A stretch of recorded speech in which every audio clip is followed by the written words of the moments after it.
Well, we are in a sermon series that we've entitled In Chains on Fire.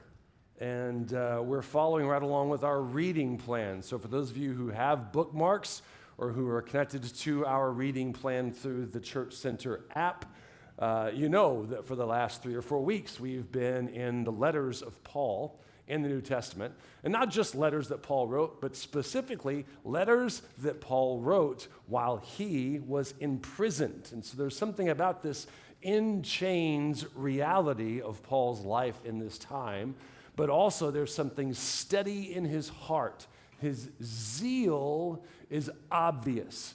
And so what we've done over the course of the last 3 or 4 weeks is we have just taken a chunk of text that we've been reading a week prior and then done a deep dive into what we're reading on Sundays. That's what we're going to do again today. The overarching theme, I would even say like prompt or desire, is that we would ask God to build a holy fire in our life, that he would tend to our soul, that he would work within us a genuine warmth that we know is invigorating to us, but also a blessing to others. So this past week, it was on Monday we read Philemon, which is a 1-chapter book in the Bible or a 1-chapter letter. And then the rest of the week we looked at 2 Timothy. And so what I'd like to do is jump right into 2 Timothy today, beginning in chapter 3. And one, because it talks about like the last days, which I find interesting because depending upon what church you go to, or really what kind of conversations you get into, when you get into the last days, it can get entertaining pretty quickly, right? So what I find humorous about this is that this was written many years ago, right? At least, a couple thousand years ago. And yet, it has a way of being forecasting to a thing that is to come, and also something that's happening even right in this present moment. If you'll notice, the last phrase, Paul says, stay away from people like that. And so, even though he's talking about last days, even in this paragraph, in this letter, there's immediate counsel and encouragement to avoid what's written here. So I find that wonderful, really, is that there's a timelessness to what we're about to step into that was applicable then, and it's applicable now. He said, you should know this, Timothy, that in the last days there will be very difficult times. People will love only themselves and their money. They'll be boastful and proud, scoffing at God, disobedient to their parents, and ungrateful. They will consider nothing sacred. They'll be unloving and unforgiving. They will slander others, and they'll have no self-control. They'll be cruel. They'll hate what is good. They will betray their friends. They will be reckless. They'll be puffed up with pride and love pleasure rather than God. We're going to look at this one even harder in a second, but go ahead and let it sit in your pocket right now. They're going to act religious, but they'll reject the power that could make them godly. Stay away from people like that.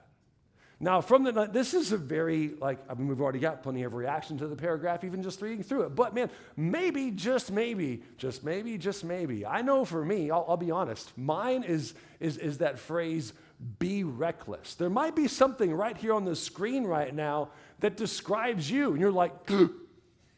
You're like, oh no, I've been found out, right? I was just saying,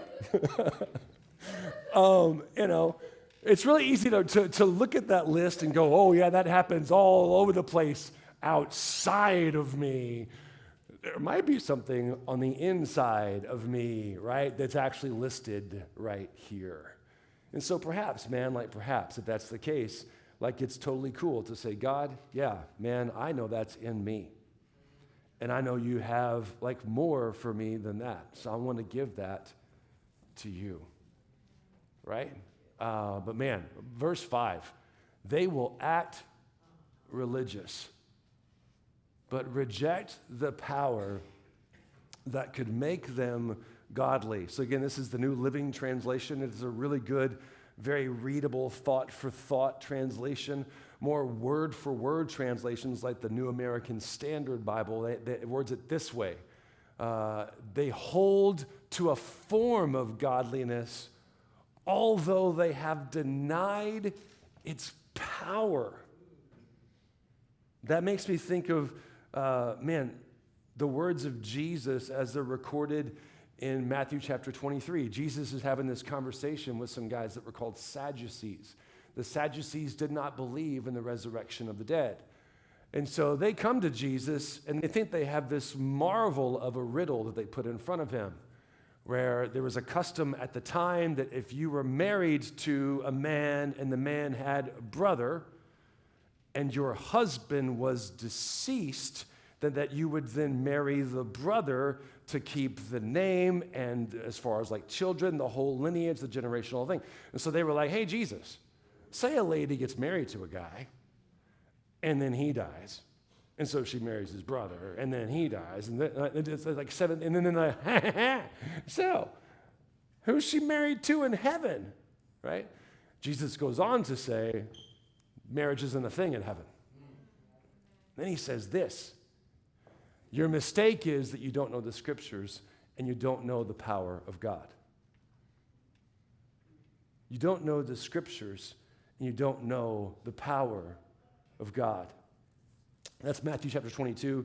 In Matthew chapter 23, the very next chapter, Jesus also says this, woe to you scribes and Pharisees. You clean out the outside of the cup and the dish, but the inside are full of robbery and self-indulgence. You blind Pharisee, first clean the inside of the cup and the dish, so that the outside of it may be clean also. When we think about what we read in Timothy, right, this holding a form of godliness, although it has denied its power, it's exactly what Jesus is talking about when he mentions to the Pharisees when they are so attentive to the outside of a cup, but not taking a whole lot of time to clean the inside. Have you ever found yourself like, maybe you're digging through the cupboards and you see a cup that hasn't been used in a while. You look on the inside of it and you're like, ooh, there's just something in it. You're like, that definitely needs to be cleaned out before it's utilized again, right? So really this instruction here that Jesus has for the Pharisees, really for everyone, right, is to realize the importance of the inside of the cup. My first huge, big, honking point today has been let's be intentional and let's be diligent with the inside of our cup. Like remember that you are a clay vessel designed to carry the immeasurable treasure of God's presence and power. This is how Paul says it to the church in Corinthians. It says, God, who said, let there be light in darkness. God has made the light shine in our hearts so that we could know the glory of God that is seen in the face of Jesus Christ.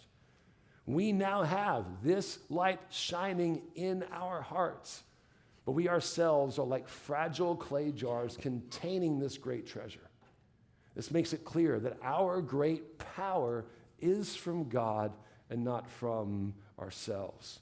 So as we take a moment and consider what it would look like to be intentional and be diligent from the inside of our cup, I have a couple questions for you. What have you got? Oh, okay. Yeah, that's totally good. Come on up. Yeah. It's perfect timing. It has to do with the verse you started off with, like in latter times. Yeah. And the image I've got was like a vacuum cleaner nozzle, and you're vacuuming. and something can be right near it, but the direction of it's not pointed at it, so it doesn't get pulled in. But when you move the handle in that direction, whatever's near suddenly gets pulled in. I feel like the Lord is saying, as encouragement and even a warning kind of for us in Christ, that I think all those things you listed, reckless and all of that, including the religious and denying the power, I think people who aren't really meaning to be like that can, if you hang around that, can get pulled in without you knowing it, and then eventually, because it said, stay away from that because you don't heed that, you get sucked in, and now you're kind of in that, and if you don't catch it and pull, and where was that about be intentional? Yeah. Like if you don't obey that, Right. to pull yourself out or seek the Lord to help me, then all of a sudden you're in that group. And I think the Lord is saying, you don't have to choose to go be in it. If you end up in it, it's the same as if you want it to be in it.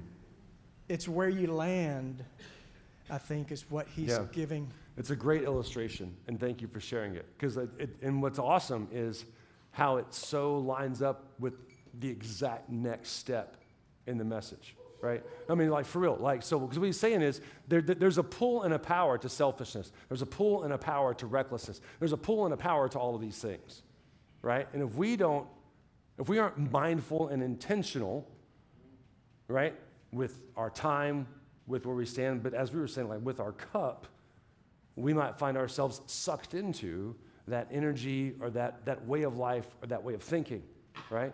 And so, looking at this be intentional, this be diligent with the inside of our cup, the first question that I want to ask is, and I would encourage you to write these down, what is your default position?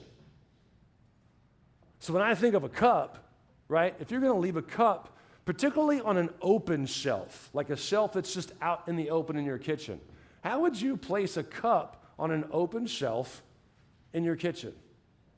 For me, exactly. Default position, right? I don't want to be in a position where I might have dust particles or whatever, right? My default position is down to protect the inside of the cup, right? We read it in Proverbs famously.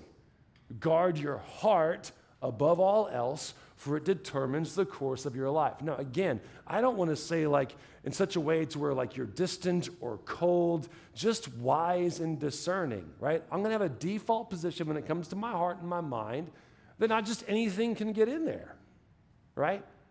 Guard your heart above all else, for it determines the course of your life. When we open the aperture, expand, and go verses 20 through 27, it really is just a beautiful, beautiful moment in Scripture. It says, my child, pay attention to what I say. Listen carefully to my words. Don't lose sight of them. Man, let them penetrate deep into your heart, for they bring life to those who find them and healing to their whole body, right? Guard your heart above all else. It determines the course of your life. Avoid all perverse talk. Stay away from corrupt speech. Look straight ahead. Fix your eyes on what lies before you. Mark out a straight path for your feet and stay on the safe path. Don't get sidetracked. Keep your feet from following evil, right? What is your default position? Next question. What are you consistently pouring in? Right? What's in the cup? What just kind of goes in here all the time? What do you read often, right? If you were to hop on your, whether you have an Android or whether you have an iPhone, if you were to hop onto your screen time, what apps got the most hours this week? And again, depending upon your algorithm, that could be a good thing. If you're on Instagram for 600 hours or TikTok for 442, maybe it's nothing but sermon bites. You know what I'm saying, right? But just... Again, great journaling question. You get to go figure this answer out. What's consistently going in the cup? Right? If I have just the right amount of honey in here and, an awesome bag of cinnamon stick tea, which I love to put in this cup all the time, and then, piping hot boiling water, let it sit for 10 minutes, that's an epic day for me. No ketchup, please, right? No like Chipotle mayo in here. Like let's I don't want things that don't belong in here in here. What's consistently going, getting poured in? Shameless plug for our reading plan, right? That QR code right there will get you to when not only do we have a reading plan that we're in right now, and for the rest of the year, we're going to not only be in it during the week, we're going to be in it here on Sunday, just like we are today. We text it to you through our Church Center app, along with a prayer prompt. It's a very personal way for us to have daily connection, Monday through Friday, and it usually goes out around 6 a.m. or so. You'll definitely have it in your, so if you haven't downloaded it yet, or if you want this digital version, man, I invite you. We do this because we care about what goes in the heart, right? And so join us in that as we step into May. And then finally, man, who has access? Who has access to the inside of your cup? And this will lead us right into point number 2. The second big honking thing that I want to put in your pocket and give you a chance to take home today. Again, right? They will act religious. They will reject the power that could make them godly. And then here is Paul saying to Timothy, stay away from people like that. One thing I love about this letter, and really Paul and Timothy's relationship altogether, is that we could go and we have kind of dug into some of the sentences, right? The original Greek. We do that a lot. But if you actually, today I want us to back way up and just look at the concept of the letter for a second. Here is Paul, who has this deep relationship with Timothy and who is owning delightfully his mentorship space in Timothy's life. What we see in this letter are two guys, two brothers, two siblings in Jesus who are tethered together for a life of encouragement and well-being, right? So again, going back to our question, man, who has access? Like Paul has access to Timothy's life. Timothy has access to Paul's life. And then when you have that kind of access, man, some really beautiful things begin to happen. This is how the letter opens. Just listen to Paul's heart as he pours into Timothy. And I thank God for you. The God that I serve with a clear conscience, just as my ancestors did. Night and day, I constantly remember you in my prayers. I long to see you again, for I remember your tears as we parted. And I'll be filled with joy when we are together again. I remember your genuine faith, for you shared that faith, first with your grandmother Lois and your mother Eunice. I know the same faith that continues strong in you. This is why I remind you to fan into flame the spiritual gift that God gave you when I laid my hands on you. For God has not given us a spirit of fear and timidity, but of power and of love and of self-discipline. Man, you can just take a few words out of that just to trim it down so we see just this lavishing of encouragement. I thank God for you. Night and day, I constantly remember you in my prayers. I long to see you again. I remember your tears. I will be filled with joy when we're together again. I remember your genuine faith. I know that same faith continues strong in you. I'm going to remind you to fan into flames the spiritual gift God that gave you, right? God has not given us this. Did you see this? And so, I mean, man, we are relational beings, right? Like we need people. I would say we also need to be choosy when it comes to who gets to be close to us, right? And again, I'm not. It's easy to to draw a quick conclusion to like, okay, Alan's saying be distant. No, that's not what I'm saying, right? I believe Jesus was close to everyone. Jesus was also strong in the core of who he was and could hold company with anyone without getting sucked up, right? I would love for us to be present, salt and light, to literally any corner that God calls us to. But as we cultivate that light, as we stoke that fire, we could and need to be choosy when it comes to who gets to be close to us. Big honkin' point number 2. Man, open yourself to God's leading as he connects you with this season's siblings. A little bit wordy, but I do believe, one, God's going to lead you to the person that will be pouring into you in this season. I would hope that if you've been connected with God and close to God for a while, you could look back and say, oh yes, I remember this person who was an encouragement to me in this season of my life, right? These siblings come in seasons. And who is it that God is giving you to? And who is it that God is giving to you? Who's your Paul? Who is it that's pouring into your life right now? Who is it that is for you, who is encouraging you, who believes in you? Who's your Timothy?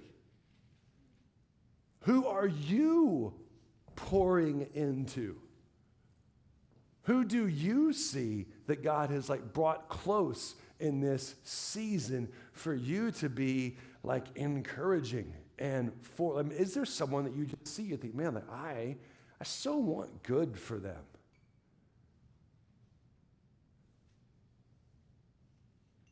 And then I'm not going to make any assumptions. Who's your daddy? It's okay to laugh. I'm trying to be funny here. No, but think about it for a second. We're having a conversation about people who like are like in the faith, right? Paul and Timothy, this is a faith sibling situation. They're in the family of God. But I'm not going to just make the assumption that all of us here are saved. Like, who's your ultimate authority? Let's back one up and go, okay, like just like Eva said earlier, don't leave here today without like getting that settled in your soul. And it's not like, hey, like God's line is the right line, so get in line. It's not like that. It's like, man, every beautiful, mentoring, loving relationship, you know where that starts? It starts in the heart of God. And if you haven't given yourself to the heart of God, if you haven't entrusted your life, your mistakes, and your best days to Him, I'm going to invite you, like, let Him be your ultimate authority. Let Him be where the buck stops in your life.